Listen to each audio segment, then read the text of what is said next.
So here am I, I'm about to touch the meat. Every time you touch this damn meat, watch, I'm touching it again.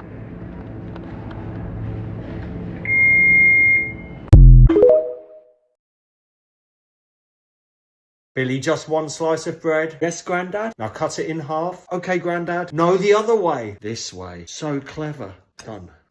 A thin layer of butter. Use these for the cheese. Cheese and tweeze. And salad. Delicious. So good.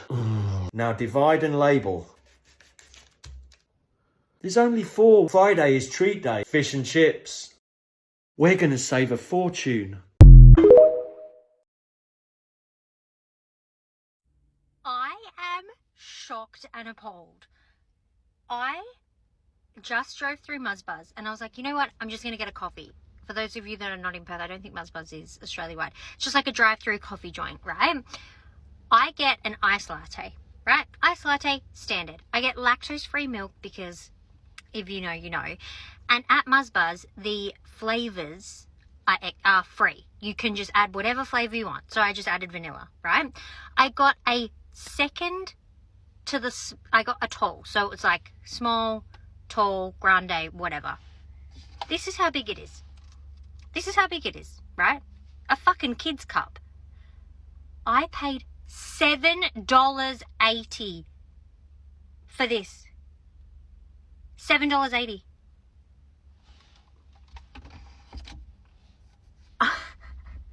What the fuck? I took a sip and I was like, this is a shit coffee anyway. So now I'm even more angry. But what the fuck? $7.80.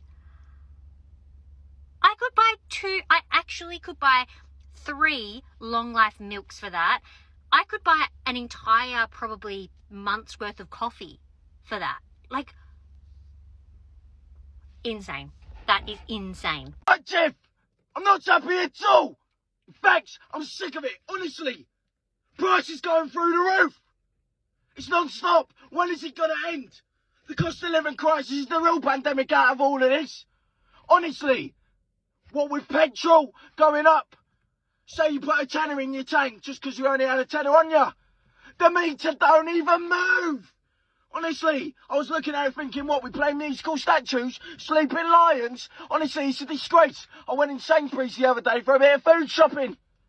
Couldn't believe my eyes and looked down at the frozen section where the fish fingers were. £7! £7 for fish fingers, honestly. Have a look at it. And that's only one example. Honestly, you've got energy bills in this country going up over 100%. And they're saying it's happening globally, economically. Well, no, it ain't. Because if you look at countries like France, yeah, the people own the energy companies. The people doing it only went up by 4%. So tell me, what's the difference? This country needs to put our foot down and say, enough is enough. You've got pensioners who have worked all their life, put taxes into this country, thinking about should they heat their ass or eat.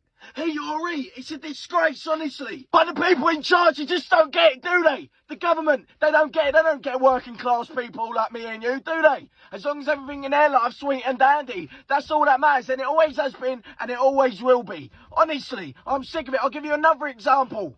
A plastic bag. A bag for life. 30p there. 30p you having me on. What's the point? The bag's going to live longer than me at this rate. Honestly, the way these prices are going up, it's an absolute disgrace. Government, this is a message to you. Freeze the prices before the people actually freeze to death themselves. Price gouging from major companies is now the biggest factor in the cost of living crisis. That's according to former ACCC boss Alan Fels, who's launching an inquiry aiming to name and shame banks, supermarkets, energy providers and insurers who rip off their customers. Former ACCC boss Alan Fels is back. He says price gouging, or increasing prices higher than is reasonable, is out of control and going unchecked. It's the actual prices themselves, how they're set, they need to be looked at and probed much more carefully. More than 600 submissions have been made to the ACTU-backed inquiry in less than a month, almost all from people like Danny, a paediatric nurse living comfortably for 20 years. But now her insurance, power and food bills have jumped and she's worried she'll need to get a second job. It's not fair. It's not fair on all the other people, especially those who are more vulnerable than me. The inquiry will be held in open sessions around the country. The first submission today was from the Australia Institute's Greg Jericho. He says research shows most of the current high inflation is being driven by profiteering. He says blaming workers looking for a pay rise is wrong. It's a bit like blaming a homeowner whose house is on fire for using too much water to put out the flames. The inquiry will focus on supermarkets, banks, energy providers and insurers. Some of the biggest companies in those groups have recently recorded record profits. But if they've been found to be price gouging, they'll be named and shamed. Industry feels at the moment they can get away with things without anyone probing. The initial report will be published in late November. Chris Kohler, 9 News. Thanks for watching. If you enjoy our videos, make sure to give us a follow so you don't miss the next one. See you next time.